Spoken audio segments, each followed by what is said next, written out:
My daughter forgot to pick me up from the hospital. So I rented a car, drove home, and found out they'd changed the locks, so I changed the will. But that's not where this story really begins.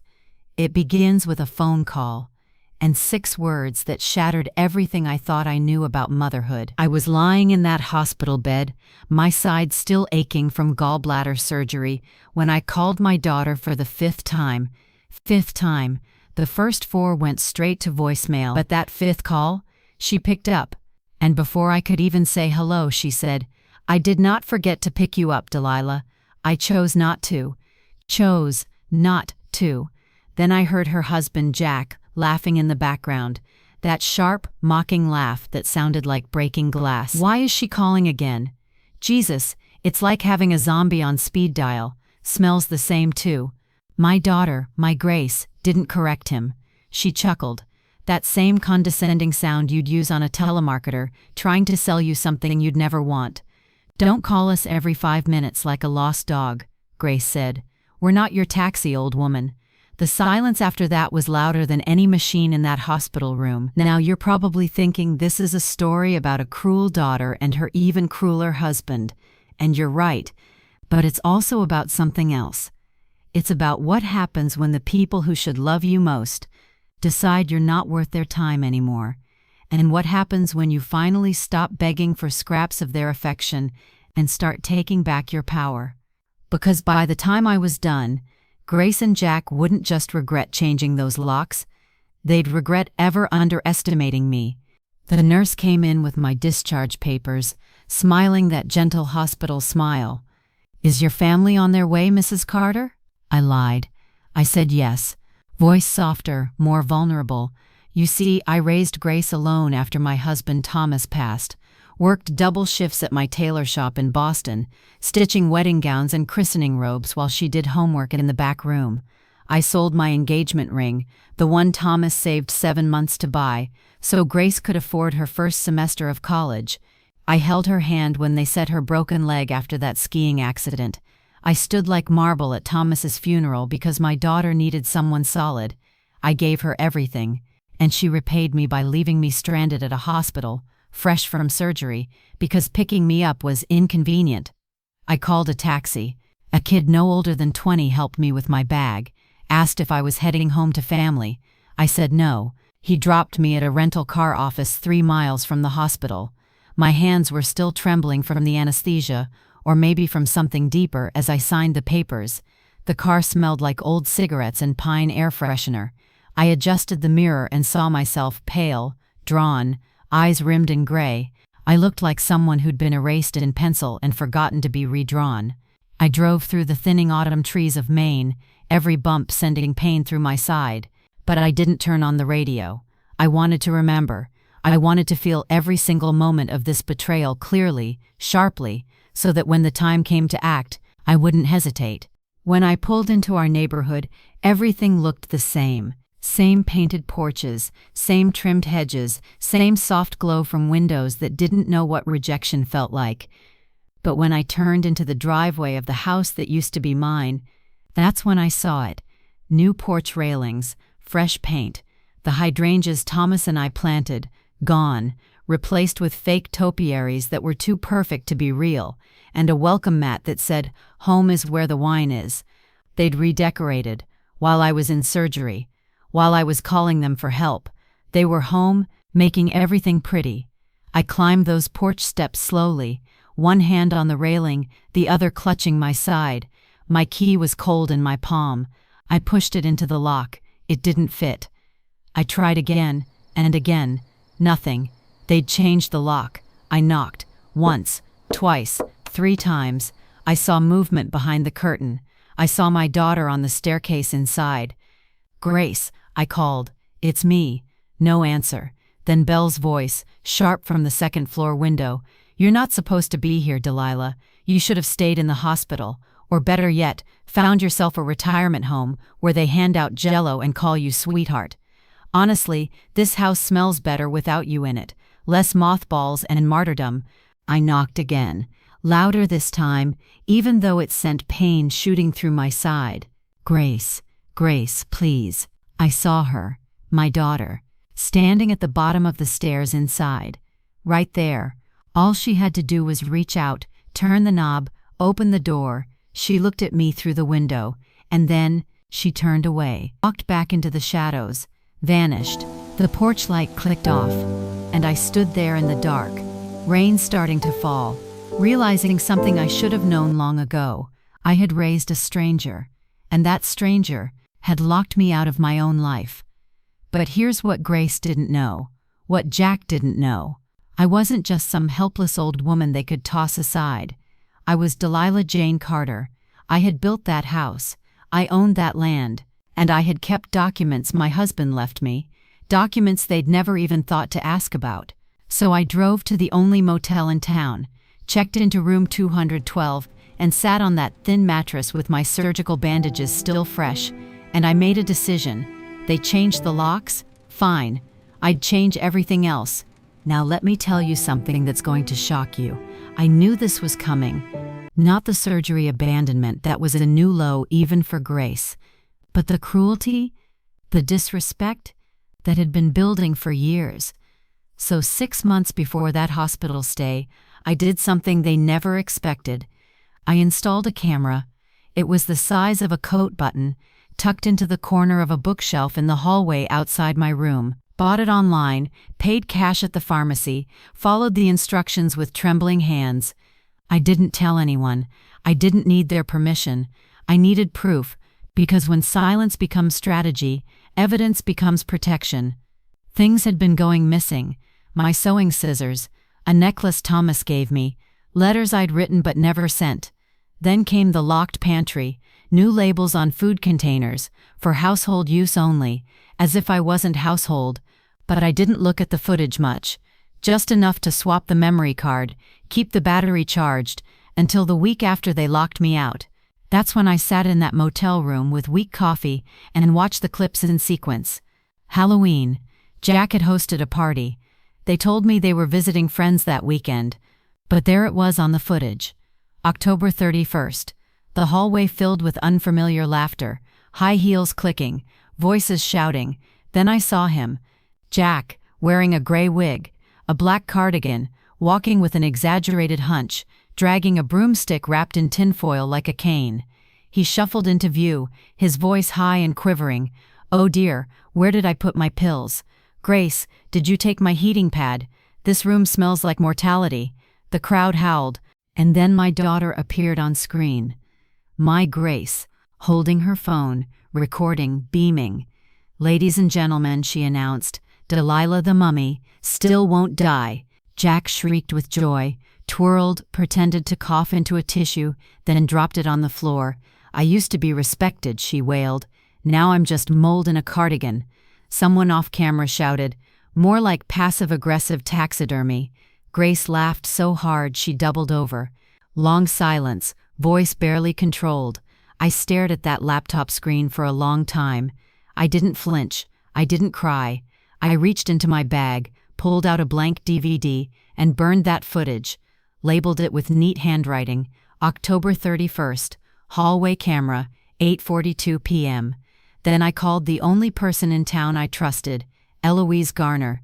Now you might think this is where I confronted them, where I burst through that door, waving the evidence and demanding an apology. But that's not how you win against people like Grace and Jack. You don't fight them with emotion, you fight them with law. And I knew exactly who to call. Her name was Ava Mendoza. 15 years ago, when she was a broke law student, I made her graduation dress for free. Her mother couldn't afford one, and I told her dignity should never come with a price tag. She answered on the first ring.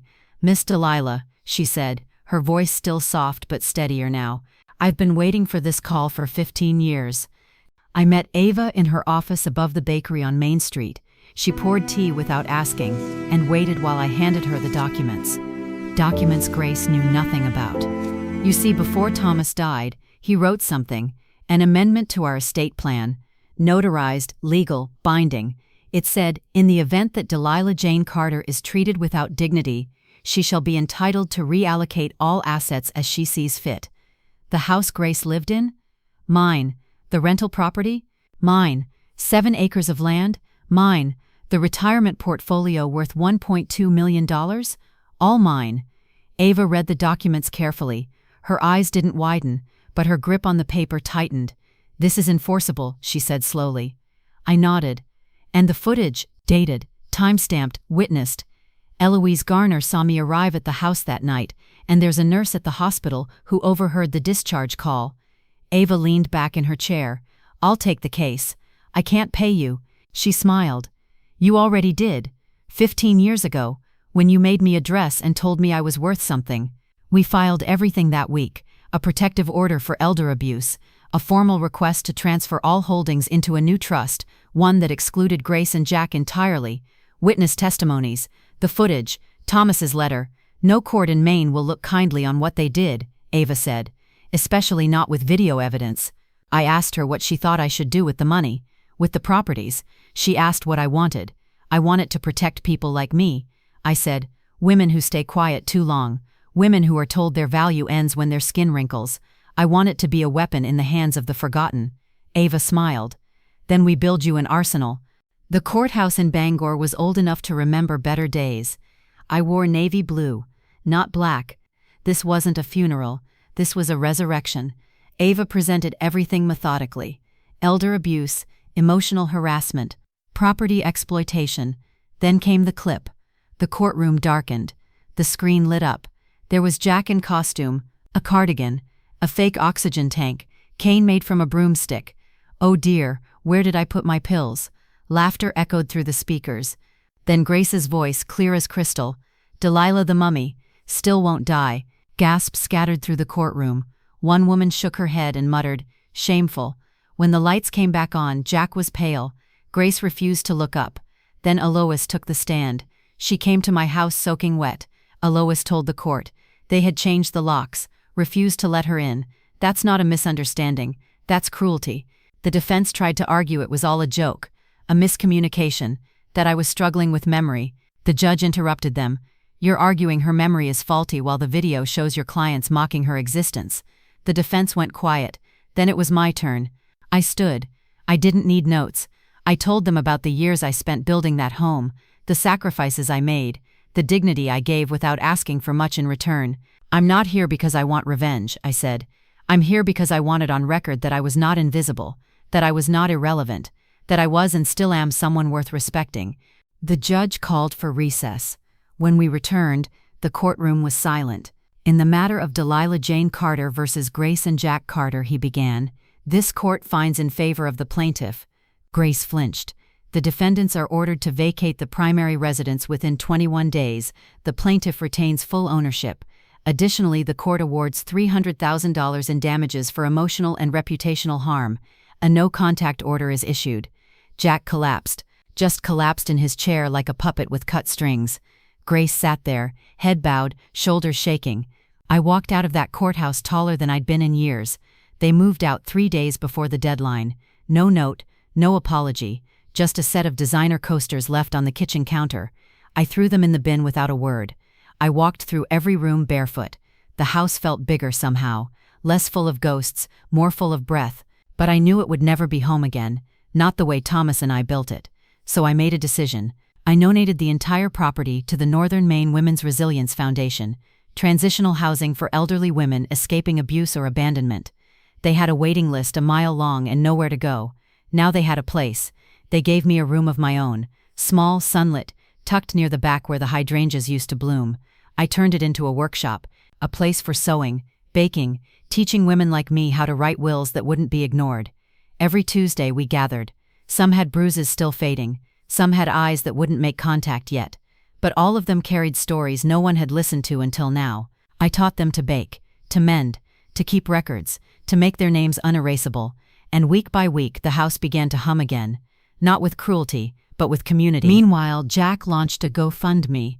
Starting over after elder abuse accusations ruined my life, he posted curated photos of himself looking sad, standing outside a thrift store with designer sunglasses. He raised $482 in 3 days. Then someone leaked the Halloween video online. Twitter, Reddit, TikTok.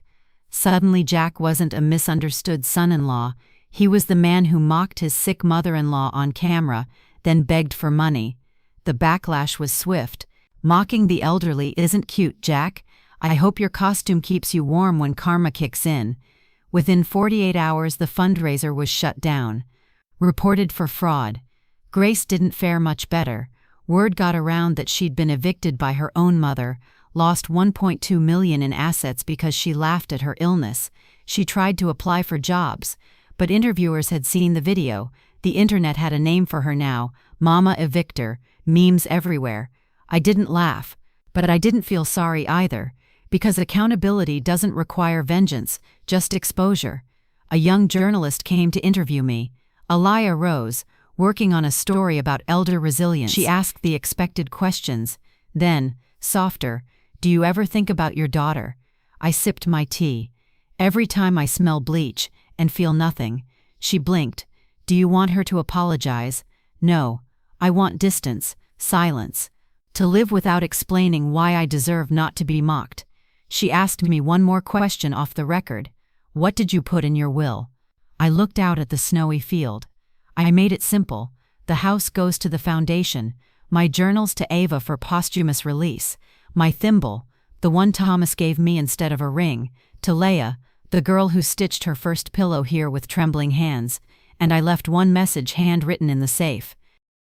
If one day Grace and Jack end up on someone else's doorstep, knocking with rehearsed apologies, I hope it's not the door of another mother who knows how to keep records. Alaya whispered, That's the coldest and most powerful thing I've ever heard. It's not cold, it's clear. There's a difference. Once the phone rang, a voicemail, Grace. Her voice cracked. Mom, I don't know who I am anymore. I thought I knew, but I don't. I miss something. I don't know if it's you or just the way things used to feel. I hope you're okay. I really do. No apology, just confusion. I deleted it, not out of spite, out of clarity, because sometimes the kindest thing you can do for someone who's lost is not hand them a mirror, let them walk without one, and discover alone what they truly are. That winter, the last snow blanketed the house like a secret. I stood at my window sipping tea, watching the path disappear beneath white. And I thought, I am not erased, I am rewritten, and every word is my own. Thank you for listening to my story. If it made you think of your own mother, or what silence can carry, then I've said enough. But if you want to hear more stories, true stories told from the quietest women in the room, the kind they thought would never be spoken aloud, subscribe to Grandma's Stories, because revenge has no expiration date, and sometimes the softest voice remembers the most.